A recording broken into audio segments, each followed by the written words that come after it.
Check 1 2. Check 1 1 Test 2, 1 2 3 3 4. 1 2 3. Hello, hello.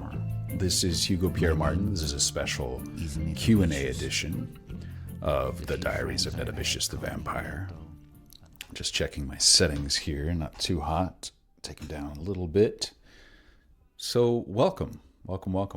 This has a video component if you want to see how gray my beard is. I'm actually not that old that I should have a gray beard, but that's just how genetics has worked out. So I thought, because we're going to have a little bit of a delay, the last episode you listened to, Chapter 10, The Red Umbrella, is not the final episode of the season. There is one more long episode. So I'm looking forward to releasing that. And thank you for your patience. And thank you for all the artists who have created work. Special shout out to Jen Lee for the amazing art for The Red Umbrella. So this will be a short little episode. Hopefully you enjoy. I'm just going to find my Reddit thread, which has the questions, and let's get going. So Passan Duck asks and says, love the show. Keep up the awesome work. Thank you so much. Silly question: if the characters were a cocktail, non-alcoholic also counts. Looking at you, Harry. What drink would they be? I'll start with Harry, since my voice is already low because it's early in the day. Well, I've always been fond of sherry and port. Cocktails haven't really been my thing, but I'm not sure. Maybe a hot toddy. And what about you, Neto? I'll have whatever you're having, Harry. I don't really care for cocktails. Once I had some absinthe and had a bad trip, but otherwise. Yeah, I don't really drink a lot either, but This is Simon, by the way. I don't know, like margarita or something. I don't know. Not really sure what Agatha would drink. Probably something with gin, maybe a gin drink. And I'll probably stop there. Plotty question, the same person, Passan Duck. I love the aspect of vampires' powers being more fantastical than what we usually see in media. What inspired this? Probably because I don't really consume much vampire media. I never was necessarily into vampires. I think Francis Ford Coppola's Dracula is awesome. I love that. I love the romance of that one. I'm passingly familiar with what vampires can do and their transformations and stuff like that. But I thought, why not? Probably just from having grown up with X-Men and a lot of superhero comics. But also just, it was sort of, I think it became evident as I was writing that the magic would be kind of mysterious and hard to place down.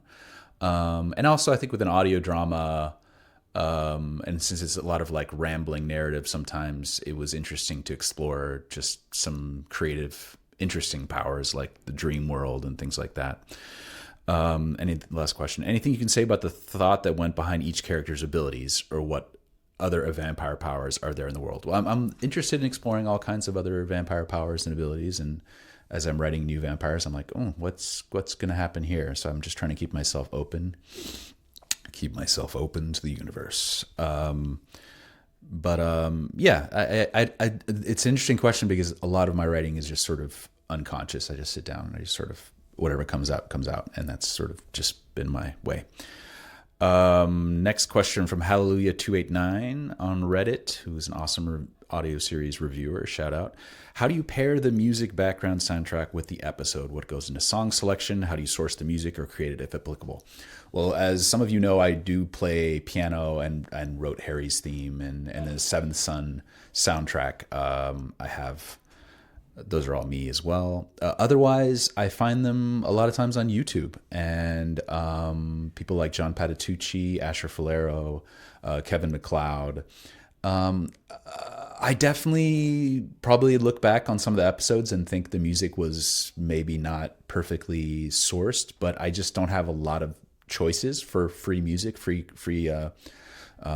license free music. And so I just kind of go for it. I listen to a bunch of tracks and I just go by the feel. So I wish I had a better answer than that, but And then he asked, he or she asked, do you intentionally try to create variety in the music, or switch out tracks to find the one that fits best for the episode and the podcast overall? I definitely have given myself the freedom to create variety, and to allow for a lot of different styles and stuff like that. So it's definitely very eclectic. F's Kagar, holy cannoli, I love this podcast. A lot of kind words. Thank you so much. Here are the questions. Who's taller in their original form, Agatha or Neto? What's the height difference, if there is any? I think they're pretty much the same height. I do think Neto's a little taller because Agatha in the drawing that Straubs did probably has heels. So I do think Neto is just a tiny bit taller. They're about the same height.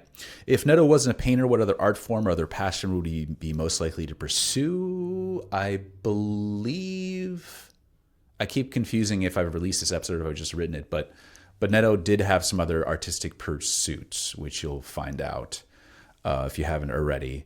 But other than that, I don't know. Probably Neto. What else would you want to do? I would perhaps a bunny farm. I like bunnies.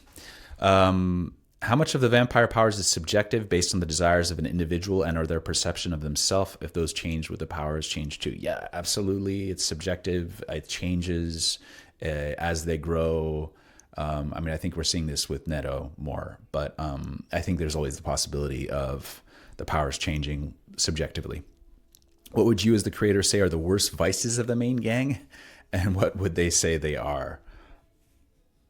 Well, Neto, full honesty, what would you say? I do have a problem romantically, let's say, of being attracted to married people and sometimes leaning into romantic relationships a little bit too much. Very honest. Thanks, Neto. What about you, Harry? Well, as an addict, I definitely can say that drink has always been my vice, and perhaps once upon a time, rage, but I think I've grown a lot since then. And what about you, Simon? I don't know. Being hard on myself? I don't know. Yeah, it's understandable, Simon. I mean, he's pretty young. I don't know if he really knows himself quite yet. And I think that's probably accurate. I think they all can be a little hard on themselves. And then the last question, will they ever, Neto in particular, be happy? Please let them be happy. Yeah, I think they're happy now. I don't think happiness is an end point. I think it's just a process that you kind of dip in and out of by their satisfaction with their life and their journey and everything like that. So I don't think we have to wait. Let me see. I think this is the last question. Love the show from Legitimate Feature 48. Will we get Agatha's point of view in future episodes? I'd love to hear more of her backstory. I would love that too. And perhaps if I have a budget, I can sort of approach certain actors to come back. But otherwise, I've had a little bit of a budget to pay actors, but it's a lot of times it's based on their interest, and some actors I know are good friends, some are acquaintances, some are just kind of one-offs that I approached. So I hope so. That would be great. It seems like logical, but I can't promise that. But I'll definitely try. How long of an episode this will be? Okay, that's not too bad. Thank you guys for listening. Drop any comments in the podcast on Spotify, on YouTube, on Apple Podcasts, or wherever you're listening to your podcast. I'll try to answer them. Please follow if you could. It's always encouraging to have more followers on whatever or all platforms. Thank you so much. Wishing some of you happy Easter. Others of you just a good Sunday or whenever you're listening to this. And okay, I'll just leave the gang to say goodbye. Okay, it's my turn. Thank you. Thank you for the attention. It means a lot. Me now. Oh, thank you. Yeah, why are we being so awkward? Like, yeah, thanks for listening. You're awesome. All right. Thanks, guys.